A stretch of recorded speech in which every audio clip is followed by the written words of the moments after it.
PR Stoppers Talk Women Leaders, featuring Alyson Roy, co-founder and managing partner at AMP3 PR. Here's our host, Doug Simon. So Alyson, you added to the excitement and challenges of a pandemic by giving birth to a child 8 days into it. What have you learned from having to navigate, both of those challenges and exciting events on the side of giving birth? Yeah, I think it was definitely, the pandemic was unexpected, not the birth. So I had to very quickly think about how I was going to help my team and my employees to pivot, both from a work from home capacity, making sure they were fully set up, as well as from a client capacity, because everything was changing so quickly. And definitely there were many times where I felt the pressure of, am I succeeding at being a mom, and am I succeeding at being an employer, and sort of the clash there. But I think that so many people at home were going through the exact same thing. And what I learned was that really you just have to set boundaries and be intentional with your time. So I had to accept the fact that there were times where I was going to be distracted and only half wearing each of my hats, and that's okay. But to find pockets in my day where this is when I'm going to focus on work, and then this is where I'm going to put my phone down, have dinner time, have that bath time, bedtime, focus, be fully present, and then make the sacrifice of kind of coming back to my desk after hours and making sure that everything got done for the day. So again, just really kind of knowing when I was going to be all in on each of my roles, so that I didn't have to worry or feel guilty in the inevitable moments where, yeah, you're on a Zoom call and your kid is coming over and asking for a snack, or the baby's crying, or whatever it is. And I think in general, people became much more empathetic to that in 2020. I think dads had that struggle as well. And I think everyone kind of witnessed it on Zoom and realized that, how much parents have to do outside of just having a career. And I think that everyone, kind of supported each other. So people that had kids were like, I totally get it, it's fine. And then people that didn't have kids were saying, like, I have no idea how you're doing this and surviving at home. So there was a lot of support. And I think that almost kind of made it so that, the jig is up. We can all understand what it is to be a parent and an employee.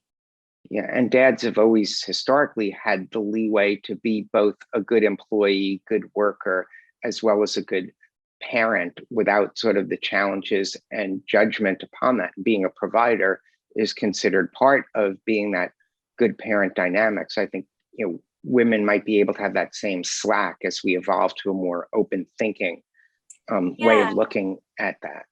I saw this meme that went viral that said, women are expected to work like they aren't moms, and then mom like they don't work. And that just, I think, really hit home for me, because it was pre-pandemic. I did feel that pressure. And I think, now that we're in this new normal, that's going to, like you said, that's going to evolve. I also often find myself asking, like, are we working from home or are we living at work? I can't really tell the difference. But we're all in it together. Yeah. And you've also put an emphasis, your agency as a focus on lifestyle and fashion, which can add a layer of difficulty, because those were industries that were hit particularly hard as the pandemic started. Yeah, absolutely. I think for all of our clients, we had to, again, I think pivot was the word of 2020, right? But what emerged, though, was that more than ever, I think media relations and influencer marketing were more important than ever, because people were living online and spending so much time on their devices. So, the strategies changed, the plans changed, and the products that we were emphasizing changed. But I think that, again, those two areas of what we do were crucial. Yeah. You try and also build leadership throughout your organizations, and you've created something called the AMP3 initiative, which you've done for a number of years. Could you share a little bit about how that works? I think there's a lot of ideas that other organizations could take from it to grow leaders. Absolutely. Yeah. I think there's a false perception in maybe the fashion and beauty industry in particular that it can be sort of a very cutthroat industry to break into. And so we wanted to kind of flip that and make it more accessible to people and really bring what our agency culture is to life, which we're all about building each other up, supporting each other, and kind of diffusing the competitiveness that can come with agency life. So we launched AMP3. It's a complimentary PR boot camp for students in 2017.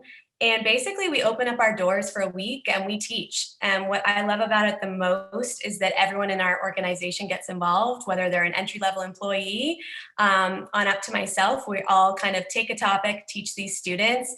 And that gives me a lot of pride to see, the younger employees at our company really getting to step into that leadership role. But I think they bring so much to the table in really being able to relate to these college students as they're navigating how to get internships and how to score an entry level position. They were just there, and so they have a lot of really relevant insights to share. And sustainable development is a very important issue in the fashion industry. Is somewhat controversial, and being an agency that has a purpose is also critical to success. You sort of combined both of those initiatives. Can you share a little bit about that? Yeah, the timing of that was really interesting. At the end of 2019, we announced a new division we were launching called AMP3 Impact. We went live with it in January 2020. And really, it was us coming out and making a pledge that by the end of 2021, we hoped to have all of our clients have some element of impact. And so sustainability is a hot topic in fashion in particular, but it goes beyond that. And there's a lot of concerns around sustainability because it means something different to everyone. So what we took was the word impact. How is a brand doing something to make a difference and just be good citizens? So impact for us is sustainability, philanthropy, and equality. And then we really looked at, each of our clients and how we could help support in those areas and bring those initiatives forth. So we actually partnered and we are aligned with the Conscious Fashion Campaign, which is basically an organization working with the UN's Sustainable Development Goals. So there's 17 of those goals. You can look at it on their website, and it ties back to gender equality, racial equality, water consumption, environmental issues, all kinds of things. There's 17 goals. And what we're trying to do is help our clients to work towards as many of those goals as possible. Yeah, and it seems like you've taken such great steps on behalf of your clients to make sure they communicate authentically on subjects that really matter to the audiences out there. I think great takeaways for the folks who watch this video conversation. Yeah, and I think it was just interesting because we couldn't have foreseen everything that was going to kind of explode in 2020. But I think now it really has become not just a marketing tactic to be, giving back or having a sustainability element. I think the consumer really demands that brands have transparency and that, they're doing their part to make the world a better place. That's awesome. Thanks so much for participating. Thanks for having me.